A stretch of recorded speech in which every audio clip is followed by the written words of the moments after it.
வணக்கம். என் பேர் மகேஸ்வரி. நான் சேலத்துலேருந்து பேசுகிறேன்.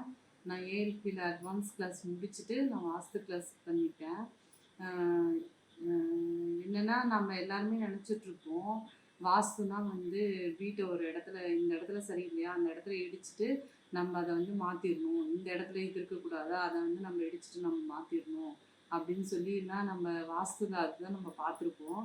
ஆனால் இங்கே வந்து ஏஎல்பியில் அச்சய வாஸ்துவில் வந்து நீங்கள் வந்து எந்த இடத்தையுமே நீங்கள் வந்து இடிக்கவும் தேவையில்ல, எதுவுமே பண்ண தேவையில்ல. வீட்டை வந்து எந்த பின்னமுமே பண்ணாமல் நம்ம வந்து சரி பண்ணலாம். ஒரு சின்ன சின்ன எளிய ஒரு விஷயத்தினால அதை நம்ம வந்து சரி பண்ணிக்க முடியும் அப்படின்றது தான் இங்கே நான் கற்றுக்கிட்டேன்.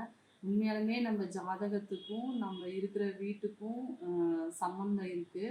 நம்ம ஜாதகத்துக்கு தகுந்த மாதிரி தான் நம்மளுக்கு வீடு அமையும். நம்மளுக்கு சொந்த வீடாகவே இருந்தாலும் நம்ம ஜாதகத்துப்படி நம்ம எந்த மாதிரி அமைப்பு இருக்க வீட்டில் இருக்க முடியுமோ அந்த மாதிரி அமைப்பு இருக்க வீட்டில் தான் நம்ம வசிக்கிறோம். அது சார்ந்த நிகழ்வுகளை தான் நம்ம அனுபவிக்கிறோம் அப்படின்றது தான் உண்மை. இந்த புரிதல் வந்து எனக்கு ஏஎல்பியில் அச்சய வாஸ்து படித்ததுனால தான் கிடச்சிது.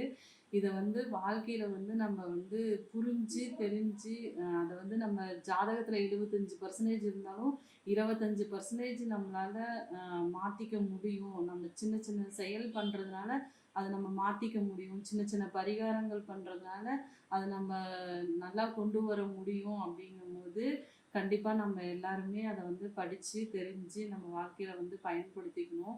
இப்படி ஒரு முறையை கண்டுபிடிச்சி இப்படி ஒரு எளிமைப்படுத்தி இவ்வளோ தூரம் எங்களுக்காக கொண்டு வந்த எங்கள் ஐயா பொதுவுடைமூர்த்தி ஐயாவுக்கு எவ்வளோ நன்றி சொன்னாலும் பத்தாது. நன்றின்ற வார்த்தை ஈடாகாது. அதனால் நன்றிங்க ஐயா.